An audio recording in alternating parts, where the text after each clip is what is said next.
상상을 한번 해보세요. 여기 한 남자가 있습니다. 덥수룩한 콧수염, 잘 다려진 군복, 허리춤에는 늘 차고 다니는 황금 권총. 그의 손짓 하나에 수많은 사람이 죽어나갔고 그의 말 한마디는 곧 법이었습니다. 중동의 도살자 바그다드의 깡패. 우리가 기억하는 이라크의 독재자 사담 후세인입니다. 20세기 말 중동을 뒤흔든 현실판 최종 보스급 빌런이었죠. 황금 권총과 콧수염으로 유명했던 후세인은 1979년부터 2003년까지 24년간 이라크를 다스렸는데 자신을 반대하는 사람은 가족이든 친구든 가리지 않고 제거했습니다. 회의 중에 반대파를 손가락으로 지목하면 바로 끌고 나가 처형하는 영상이 유명합니다. 그런데 피비린내 나는 하루 일과를 마친 그가 밤이 되면 비밀스러운 방에 틀어박혀 전혀 다른 일을 했다면 믿으시겠습니까? 고문 지시서도 작전 지도도 아니었습니다. 그는 돋보기를 끼고 펜을 들어 사랑 이야기를 썼습니다. 네, 로맨스 소설입니다. 그것도 아주 지독하고 기괴한 사랑 이야기를 말이죠. 오늘은 총 대신 펜을 잡았던 독재자 사담 후세인의 가장 엽기적인 취미생활, 그리고 그가 남긴 문제작 자비바와 왕에 대해 이야기해볼까 합니다. 2000년 당시 이라크 바그다드의 서점가에는 아주 이상한 책 한 권이 깔렸습니다. 제목은 자비바와 왕, 표지는 촌스럽기 그지없었습니다. 그런데 더 이상한 건 작가의 이름이었습니다. 표지 어디에도 사담 후세인이라는 이름은 없었습니다. 대신 아랍어로 이렇게 적혀 있었죠. 그것을 쓴 자, 참으로 오만하지 않습니까? 이름을 밝히지 않아도 누구나 알 수 있다는 자신감, 혹은 감히 내 이름을 입에 올리지 말라는 경고.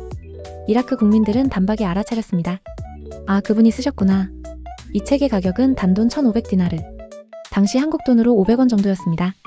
담배 한 갑보다 싼 가격이었죠. 이유는 단순했습니다.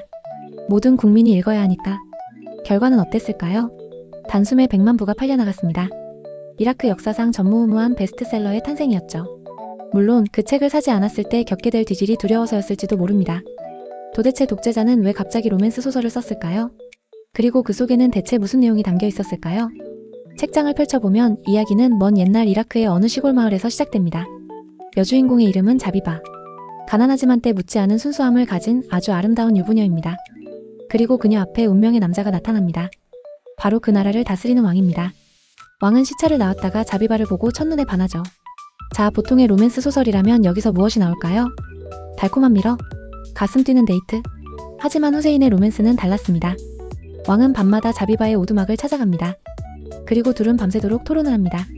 자비바여, 진정한 민족주의란 무엇이라 생각하느냐? 폐하, 백성들은 자유보다는 엄격한 규율과 강한 지도자를 원하나이다. 이게 데이트 대화라니 믿겨지시나요? 책의 90%는 이런 식입니다. 자비바의 입을 빌려 후세인 자신이 하고 싶은 정치적 설교를 늘어놓는 것이죠.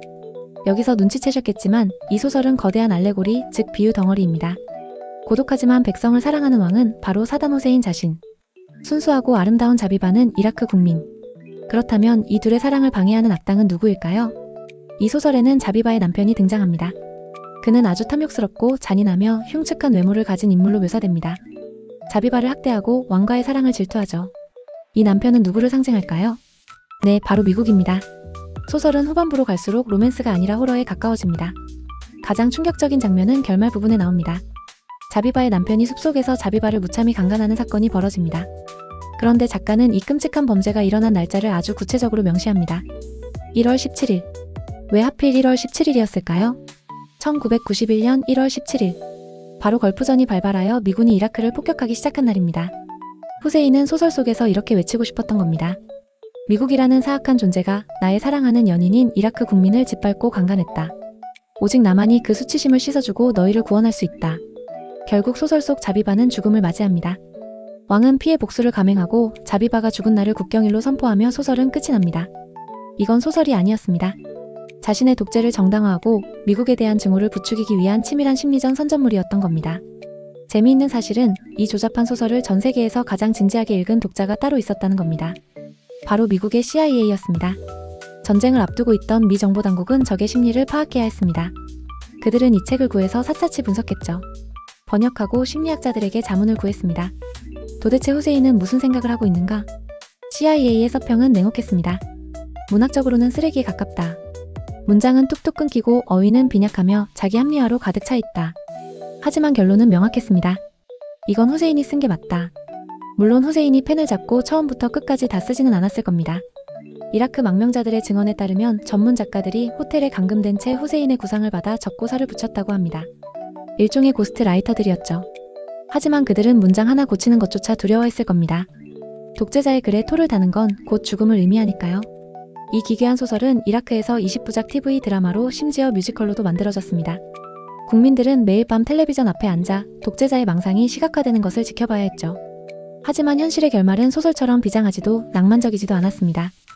2003년 미국의 침공으로 후세인 정권은 무너졌습니다. 화려한 왕궁에 살던 왕은 티크리트의 어느 초라한 땅굴 속에 숨어 있다가 미군에게 체포되었습니다.